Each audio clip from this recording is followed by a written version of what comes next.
My family mocked my useless app for years while my brother got a $100,000 car, a job at dad's firm, and a condo in the city. At Thanksgiving, he grinned and said, "Still playing CEO?" 15 minutes later, the TV behind him lit up with a breaking headline: "Local startup bought for $50 million." He turned, saw my face on the screen, and went white. I never thought a single family dinner could be the start of a war. But that night, as the words left his mouth, I felt something snap inside me, and I knew nothing would ever be the same. The air in my childhood home was always thick with unspoken expectations, especially during holidays.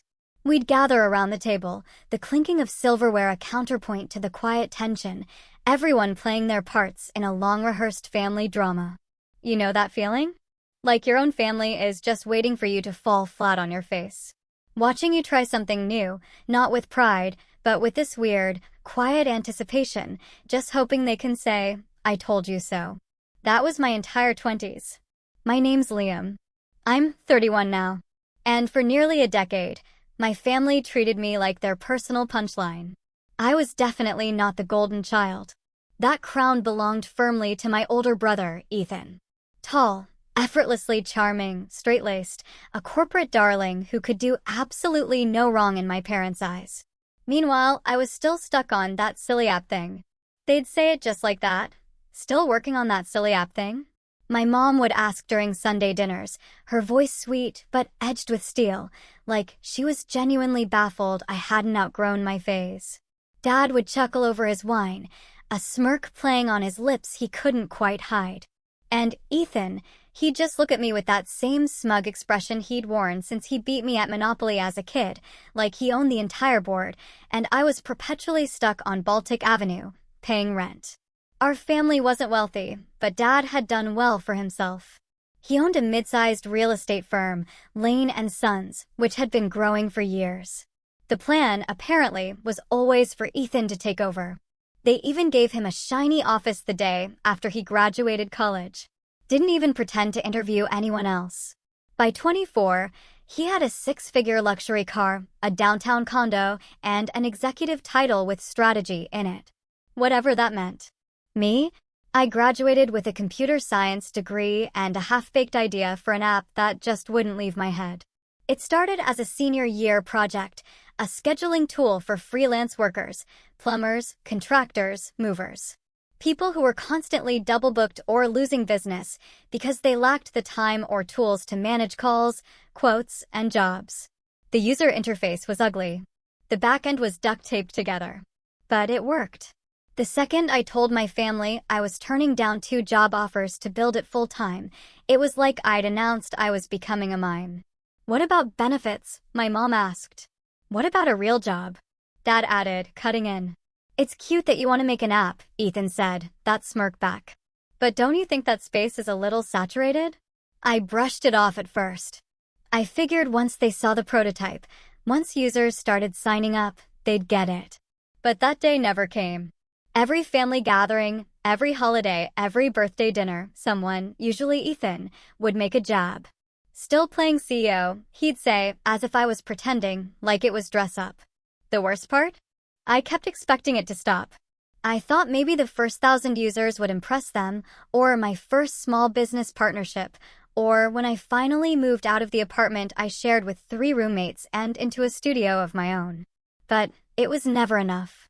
Not when compared to Ethan, who closed a deal on a 5-unit commercial building the same week I celebrated my first profitable quarter. Guess whose story dominated dinner that night? Over the years, I learned to stop bringing it up. My company, Streamline Pro, was growing slowly but surely.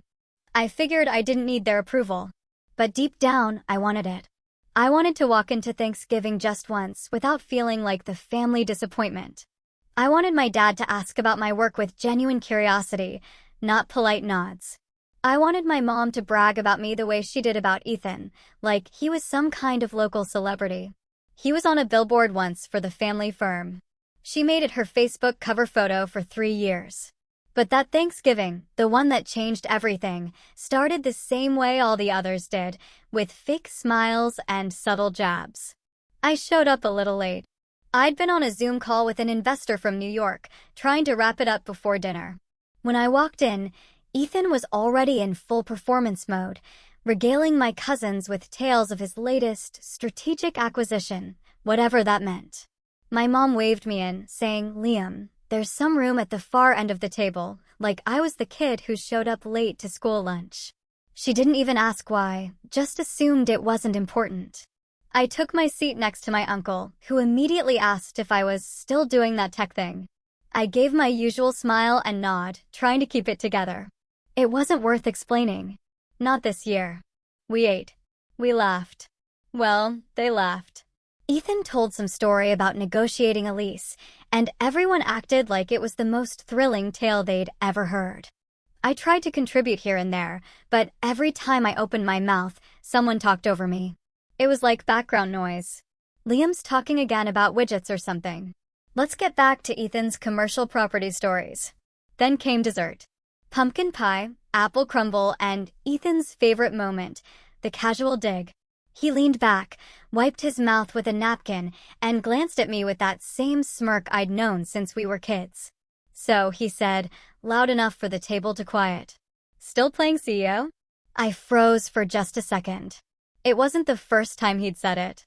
Wouldn't be the last. But for some reason, this one hit harder. Maybe because I was exhausted. Maybe because we'd just closed the biggest deal of our lives the night before. Maybe because I knew what was about to happen and they didn't. I didn't say anything. I just smiled, shrugged, and reached for the whipped cream. 15 minutes later, the TV behind him, Dad had one of those obnoxiously large flat screens mounted over the fireplace, lit up with a breaking news headline. Local startup acquired for $50 million, the banner read in bright red. Under it, a picture of me. My LinkedIn photo, actually. I made a mental note to update it later. Ethan turned, saw the screen, and stared for a beat too long. I felt my heart hammering, but on the outside, I stayed calm. My uncle nearly dropped his wine glass. My mom's hand went to her mouth. Dad leaned forward like he wasn't sure if it was real. And Ethan? His face went pale, like ghost pale. He looked back at me, blinking. "Is that you?" I didn't answer right away. Because this wasn't just about the money. This was about every dinner, every birthday, every holiday where I was made to feel small, where my wins weren't wins because they didn't come with a corporate title or a luxury car. This was about to be the moment everything changed. But before I tell you what happened next, you need to understand just how deep the disrespect ran, because this wasn't just one Thanksgiving. This was 8 years in the making. And the worst part? They didn't even know what they had done to me. They say every straw looks harmless until it's the one that breaks your back.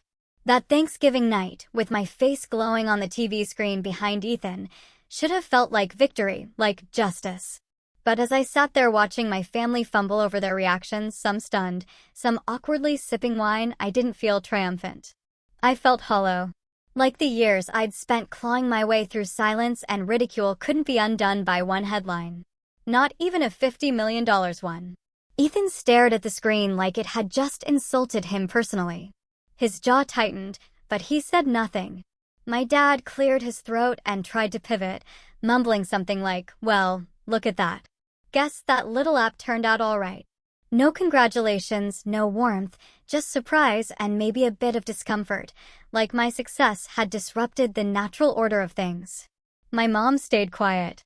She didn't ask questions, didn't even look at me, just busied herself clearing plates like she suddenly remembered the dishwasher existed. That part stung more than anything. And in that moment, I realized something. They weren't proud of me. They were threatened.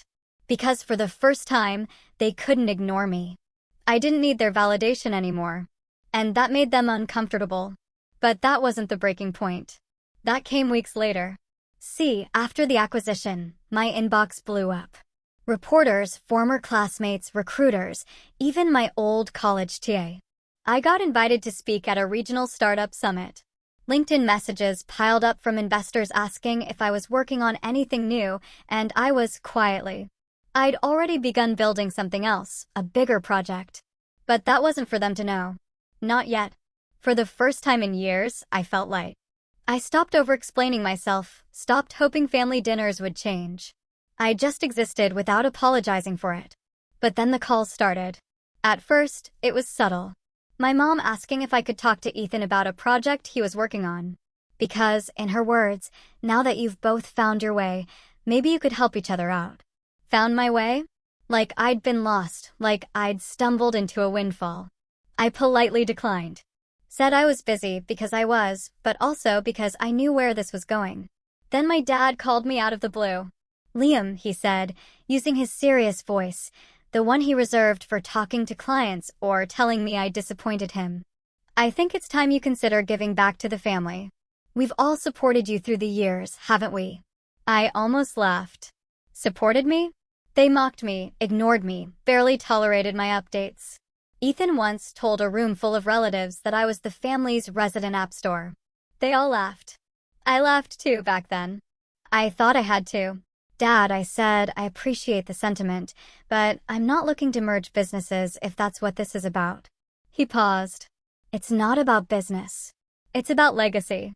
You have something valuable now, and you could strengthen the Lane brand if you brought it under our umbrella. Our umbrella. That's what this was really about. Control. They didn't care about me building something. They wanted to own it, rebrand it, stick the family name on it, and pretend it had always been theirs. I said no. And that's when things got worse. At Christmas, Ethan showed up in a new luxury electric car and made sure everyone knew it was self-funded. He practically shouted it across the kitchen while pouring eggnog. I didn't say a word, but I noticed how Dad slapped him on the back and called him a real entrepreneur. When gifts were exchanged, Ethan handed me a book, How to Lead When You're Not Ready. Everyone laughed. I forced a chuckle, too, but it took everything I had not to stand up and leave. That night, my cousin Noah pulled me aside. Man, they really don't let up on you, do they? I shrugged. It's whatever. I'm used to it. He gave me a look. You shouldn't be. I went home and sat in my dark apartment for an hour before realizing I hadn't even opened the one gift I actually cared about. An email confirmation from a school I'd secretly donated $100,000 to, funding a scholarship for underrepresented tech students. I never told anyone in my family. Still haven't. It felt like the one thing I could keep for myself, untouched by their cynicism. Then came January. Ethan launched a new division under my dad's company. Something about digital expansion. His LinkedIn banner changed to include words like innovation lead. I rolled my eyes but didn't think much of it until someone forwarded me the press release. Lane & Sons was apparently building a revolutionary software platform for property scheduling. The wording nearly identical to what I'd written in my original pitch deck 3 years ago. I blinked, read it again and again. They'd copied my idea. Not just the concept, the language, the structure, the target audience. Even the screenshots were eerily similar to the early prototype I demoed to Ethan years ago, when I naively thought he was showing interest. I stared at the screen, mouth dry. It wasn't a coincidence. This wasn't just petty jabs or subtle digs anymore. This was theft. I called my lawyer the next morning. He asked for every document I had. Emails, messages, time-stamped files. Thankfully, I'd been obsessive about saving everything. Part of me always knew I'd need a paper trail. I just never expected it to be against my own family. My lawyer was quiet after reviewing it all. Finally, he said, "You've got a strong case. But lawsuits are messy, especially when they involve blood." I didn't file anything. Not yet. I needed to be sure. I needed proof that it wasn't just Ethan using a similar idea. I needed to know they'd crossed the line fully. So I waited, watched, lurked. And then it came. A month later, my friend Caleb, who used to work in my dad's accounting department before jumping to a tech startup, called me out of nowhere. "Hey man." "Weird question," he said. "Did you ever consult on anything for Lane & Sons?" "No," I said slowly. "Why?" "Because I just saw a slide deck your brother was presenting at some conference. And dude, it looked exactly like your app. He even used the same slogan, like word for word." I asked him to send it. He did. And there it was. My tagline lifted clean off my old marketing site. My early logo barely modified. And in the corner, my brother's smug face, standing in front of it like it was his creation. My hands trembled as I closed the file. That was the moment it hit me. They didn't just steal my idea. They thought they could get away with it because I was the lesser son, the dreamer, the joke who never quite grew up. And now that I had something worth taking, they were taking it. No remorse, no apology, just entitlement. And that was the breaking point. I didn't cry, didn't scream. I just sat there in my chair staring at my own stolen work, knowing exactly what I had to do.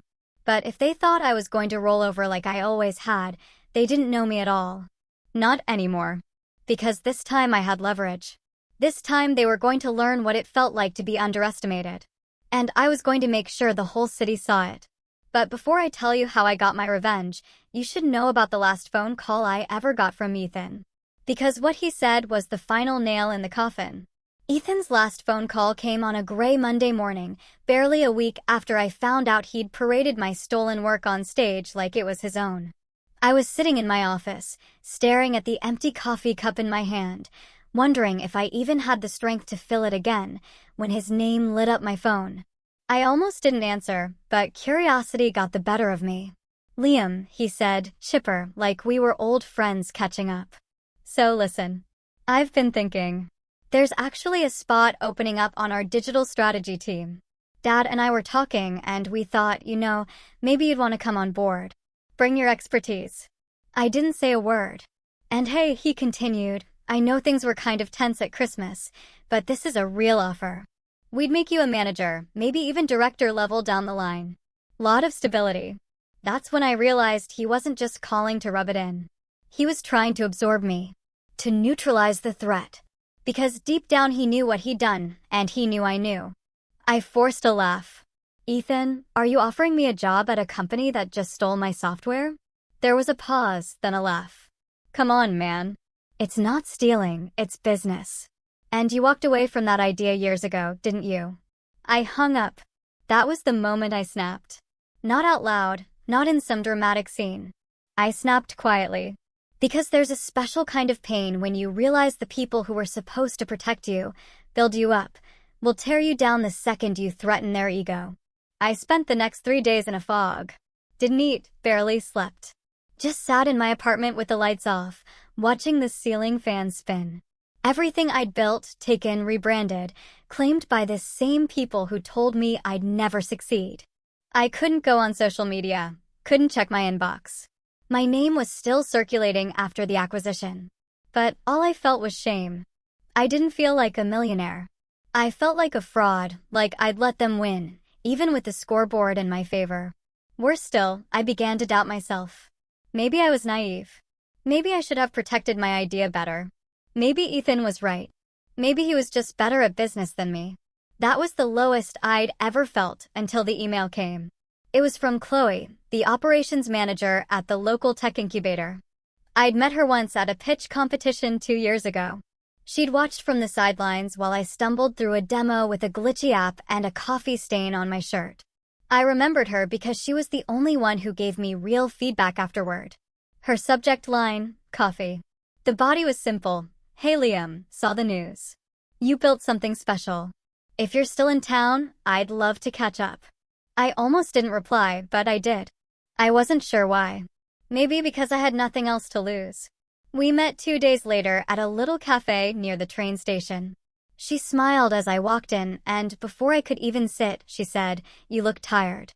Like, found out your brother is a snake, tired." I blinked. "You heard. Lane and Sons just pitched your app to one of our startups last week."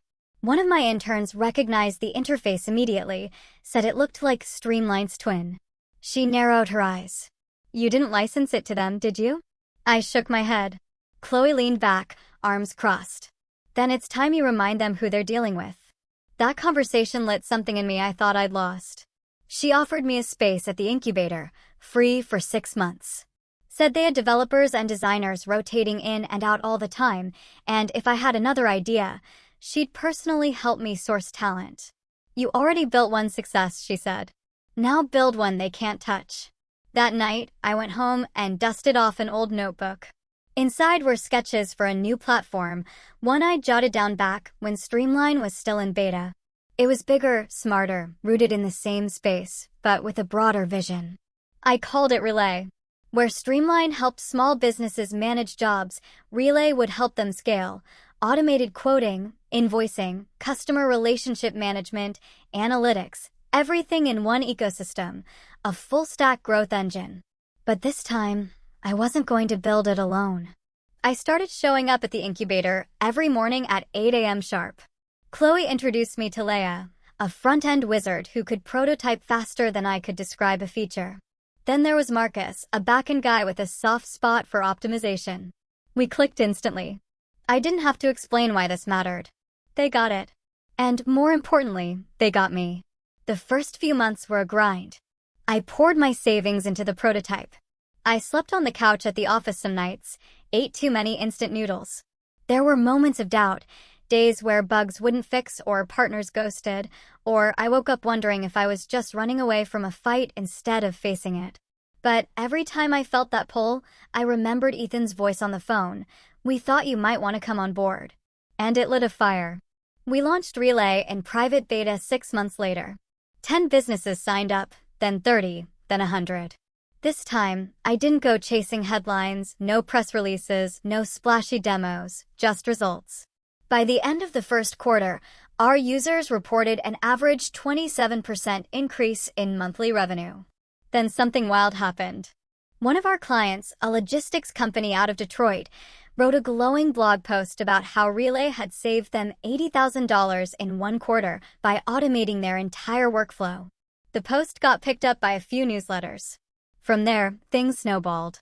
Investors started sniffing around, but I wasn't in a rush. I'd seen what happened when you let money steer the ship too early. Then one day, I got a text from Chloe. Turn on channel 9. Now. I did, and there on the screen was Ethan, standing on a stage at some Emerging Business Leaders Summit, talking about innovation and building tools for the digital future. Behind him, a slide with my screenshots again. But this time he slipped up. He mentioned specific product features that weren't public, features that only existed in my development roadmap. That's when I knew someone had gotten access to my original prototype files, probably when I demoed them to Ethan years ago, and he'd been holding on to them, studying them, planning this for longer than I realized. But that slip-up? That was enough. I clipped the segment, sent it to my lawyer. He called me back 10 minutes later. "This is gold," he said. But I wasn't ready to fire yet. Because if I'd learned anything over the last year, it was this. You don't just beat people like Ethan by fighting them head-on. You outgrow them. You make them irrelevant. And then, when the whole world is watching, that's when you pull the rug. That's when you take everything. So I waited, built, watched. And the higher Ethan climbed, the harder he was going to fall. But before I get to the moment where everything finally tipped, the moment where the name Liam suddenly meant more than Lane and Sons ever had, you need to hear what happened the night my father called me again. Because that call changed everything. My father called at 7:42 p.m. on a Thursday. I remember the time exactly, not because of the call itself, but because I'd just finished sketching the first mock-up of Relay's mobile interface. I was holding the paper in my hand when my phone buzzed. When I saw Dad on the screen, I didn't answer right away. I just stared at it, thumb hovering, feeling that old familiar mix of curiosity and dread. It had been months since we spoke. Not since the Christmas jab. Not since Ethan pitched my stolen idea to a room full of investors. And certainly not since I'd started quietly building something that would make their entire little empire look like a strip mall next to a space station. Still, I picked up. "Hello." There was a pause, just a second too long to be normal. Then his voice, low and oddly flat. "Liam, we need to talk." I stayed quiet. He cleared his throat. "It's about Ethan." I sat up. "He's been reckless," Dad said. "He's made some promises he can't keep. Overextended. Took on a few projects that aren't materializing." I didn't say a word. I let the silence do the heavy lifting. He took a breath, probably realizing I wasn't going to rescue him from the awkwardness. "Look, I know things have been tense. But this isn't just about him. It's about the firm. Your mother and I, this is our legacy. And if we don't find a way to stabilize, we could be looking at a major restructuring, maybe even downsizing." I almost laughed. "Restructuring? Corporate speak for, we messed up and now people are losing their jobs." What do you want from me? I finally asked. Another pause. Longer this time. We need a partner. Someone with vision, with credibility in the tech space. It was the most careful dance around the word "you" I'd ever heard. I leaned back in my chair and looked out the window. Snow had started falling. Big, quiet flakes against the city lights. I thought about all the years I sat at that Thanksgiving table, smiling through gritted teeth while they praised Ethan's every step like he was solving world hunger.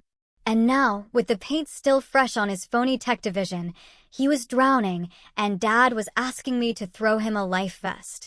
I'll think about it, I said.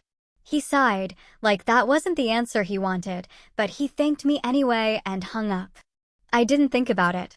Not in the way he meant, anyway. Because that call confirmed something I'd only suspected until then. The cracks were forming. Ethan had overreached. He grabbed for something shiny without understanding the machinery underneath. He thought stealing my blueprint would build him a castle, but he didn't know the language of architecture. He didn't understand scale. He copied what he could see, not what I knew. And now the castle was crumbling. That night, I opened a folder I hadn't touched in almost a year. It was called Firebreak. I created it the same week Ethan first posted about revolutionizing property management. It was my insurance, my pressure release valve, a backup plan in case I ever needed to burn the whole thing down. Inside were screenshots, timestamps, contracts, emails, even an early video recording of me demoing Streamline to Ethan in my old apartment. His voice clearly audible asking, "Can I take a copy of this to show Dad?" I'd said yes at the time. Trusted him. Thought he wanted to help. The irony. That one moment of naive trust was now the nail I'd used to shut his corporate coffin. But I didn't want to just expose him. I wanted to ruin the illusion. Not just to the public, but to the people who mattered most to him. I wanted his mentors, his investors, his LinkedIn fan club to all realize at once that the Emperor had no code. So, I started planning. Step 1. Gather receipts. Not just of the theft, but of the incompetence that followed. I started reaching out quietly to a few businesses that had trialed his platform, asked simple questions. How was the onboarding process? Was customer support responsive? Did the system perform as advertised? Most of them were polite. But one guy, a contractor named Marco, let it all spill. It was trash, man, he said. Broke twice in a week. I emailed support and got an auto-reply saying they'd respond in 72 hours. 72. I run a crew of 12. That's 3 lost jobs in a weekend. I asked if he'd be willing to talk on record. He agreed, but only if I blurred his face and voice. Don't want to burn bridges, he said. But I did, and I was just getting started. Step 2. Cut off Ethan's escape routes. I knew they were in talks with a venture capital firm, one that specialized in propping up family legacy tech. I also knew a junior partner there, Ava, from college. We weren't close, but we'd been friendly. I sent her a message. Before you sign anything with Lane and Sons, ask yourself why their back-end code looks like it was written by a summer intern with a caffeine problem. Also, happy to chat if you want the real story. She called me the next day. I told her everything. She didn't say much on the call, just listened. But 3 days later, the funding deal quietly evaporated. The official reason? Strategic pivot, right? Step 3. Control the narrative. I started prepping a press release. Not a bitter rant or a legal notice. Something more surgical. The title, When Innovation is Imitated, How One Founder's Vision Was. Repackaged by the very people who mocked him. It was clean, calm, cold. I detailed the timeline, the evidence, the breach of trust. I didn't name Ethan outright, but anyone reading it, especially those in our city's business circles, would know exactly who I meant. I sent it to 3 journalists I'd spoken to after the Streamline acquisition. All of them responded within hours. Can we run this with an interview? One asked. No, I said. Not yet. Because I was saving the best for last. See, Ethan had a birthday coming up. 35. My mom was planning a surprise party. One of those rented hall, catered bar, everyone in their Sunday best kind of deals. And I was invited, not by my mother, of course, but by my aunt, who always liked me better than Ethan. Anyway, she slipped me the details and said, "You should come show your face." Remind them you're not hiding. I almost declined. But then I had an idea. A beautiful, terrible, perfect idea. The party was at a country club just outside the city. The kind of place where people judged you by your shoes and the number of syllables in your wine order. I showed up 5 minutes late on purpose. The room was already full. Laughter bouncing off the chandeliers, people sipping cocktails, waiters weaving through clusters of khaki and pastel. Ethan stood near the stage, laughing too loudly. He wore a blazer that probably cost more than my first car. His girlfriend, tall, blonde, surgically symmetrical, clung to his arm like an accessory. He didn't see me at first, but Dad did. His smile faltered. Then Mom saw me. Her lips pressed together, a flicker of worry passing through her eyes. She hadn't invited me, and now she didn't know what I'd do. I did nothing. Not yet. I mingled, shook a few hands, kept my smile warm and unreadable. Then, right before dessert, the MC took the mic. "Let's take a moment to honor our birthday boy," he said. Not just a leader in real estate, but an innovator in tech. A man who's changing how businesses work. The lights dimmed. The projector behind him flickered to life. A video started playing. Ethan's tech journey. A highlight reel of his greatest hits. Footage from panels, fake UI mock-ups, sound bites about disruption. The crowd clapped. My dad smiled proudly. My mom looked like she might cry. And when it ended, I stepped onto the stage. Uninvited. Unannounced. Microphone in hand. "Hi everyone," I said, heart hammering behind my ribs. Sorry to interrupt.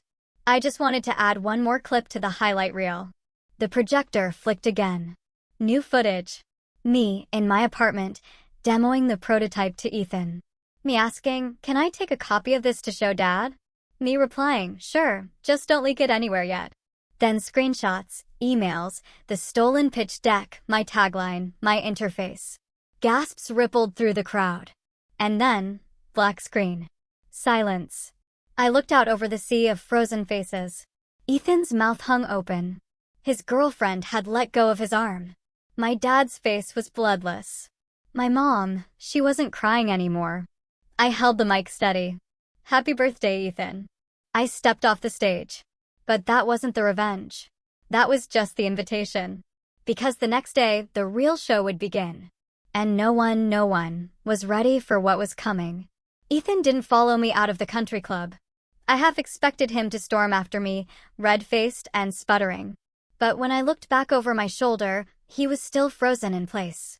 People whispered around him. Some avoided his eyes. A few, just a few, looked at me instead. The way you look at someone who just flipped over the table after playing the long game in silence.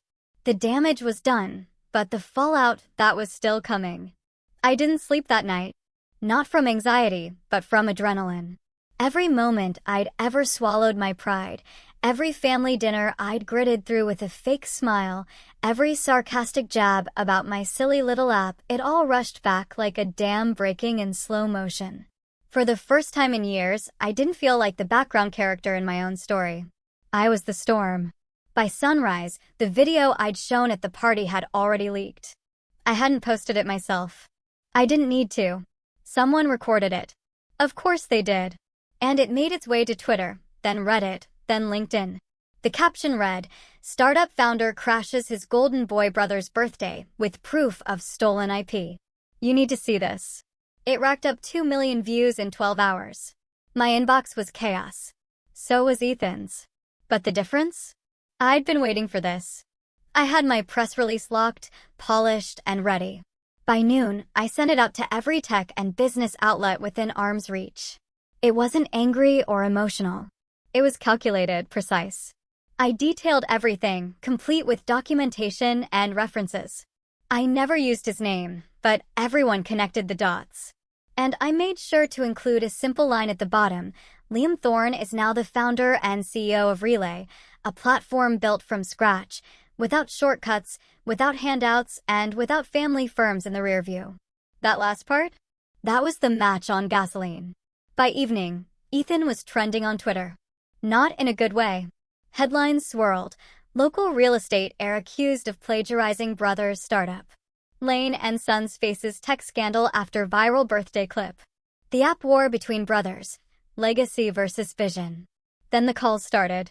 Chloe forwarded me one from a mutual contact, the VC firm that pulled out of Ethan's deal a few months back. The message was short. Glad we passed. Let us know if you need anything. 2 days later, one of Ethan's biggest clients, Chamberlain Properties, publicly announced they were reevaluating strategic partnerships in light of recent revelations. And just like that, the dominoes began to fall. Ethan tried to fight it, of course. He posted a statement. I knew he would. It was one of those corporate gaslighting apologies. It's unfortunate that a private misunderstanding between brothers has become so public. I have always admired Liam's work and hope to honor his vision by bringing similar innovation to a broader platform. Translation: I stole his idea, got caught, and now I'm trying to spin it like a tribute. The comments shredded him. One particularly brutal reply read, "You didn't honor his work. You colonized it." There's a difference.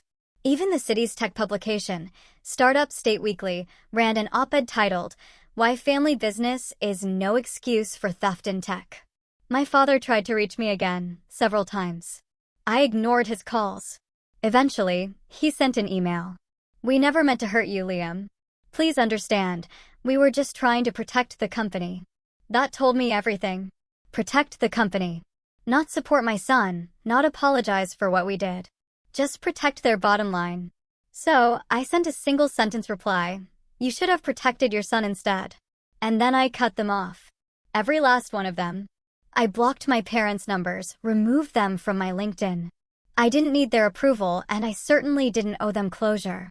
I changed my number, moved into a new place, and told the front desk to never accept visitors claiming to be family without calling me first. Ethan, meanwhile, was circling the drain. By week 3, more people came forward. Former employees who said he overpromised and underdelivered. Businesses who admitted they paid for a product that barely worked. One even had receipts that Ethan fudged demo metrics to impress investors. His tech division was shut down within the month.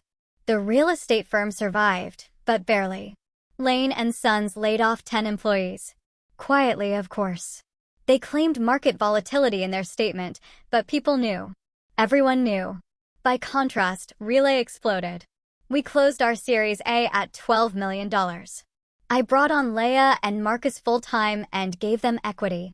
Chloe joined as a board advisor. And the users? They didn't care about the drama. They cared that the platform worked, and it did. We released new features monthly. Retention was off the charts. Even Marco, the contractor who hated Ethan's copycat product, became one of our biggest champions. And me? I stopped asking for seats at tables I didn't belong to. I built my own table. And slowly, people came to me. One day, months later, I got a letter in the mail, handwritten, sloppy cursive. It was from my mom. She didn't say she was sorry. Not really. She just said she missed me. That Ethan was struggling. That family should stay together. I read it twice, then fed it through my shredder. The final nail came when I got invited to speak at a regional tech conference. Not as a panelist, as the keynote. The theme: Authentic Innovation in a Legacy World. I didn't tell anyone I was going. I just showed up, wore a simple blazer, no flashy graphics, no entourage, just me, a microphone, and my story. I talked about what it meant to build something real, how lonely it was, how painful, how sometimes the people closest to you become your biggest obstacles, how you have to keep building anyway. The crowd gave a standing ovation. Afterward, a guy in a gray suit approached me. Mid-40s, expensive haircut, strong handshake. "I used to work with your brother," he said, not unkindly. He was always loud. "You." He gestured toward the stage.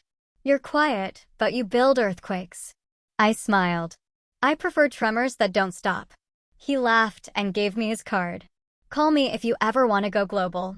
As I walked back to my hotel, I thought about every version of myself they tried to erase. The dreamer, the coder, the fake CEO. They thought they could mock me into silence. But all they did was sharpen my edge. Revenge didn't come with shouting or fists. It came with focus, with patience, with building something so undeniable, so airtight, that the only thing left for them to do was watch it grow. I didn't need their name. Didn't need their firm. Didn't need the family. I had relay. I had proof. And for the first time in my life, I had peace. I didn't win because I fought back. I won because I stopped asking for permission to exist. What would you have done?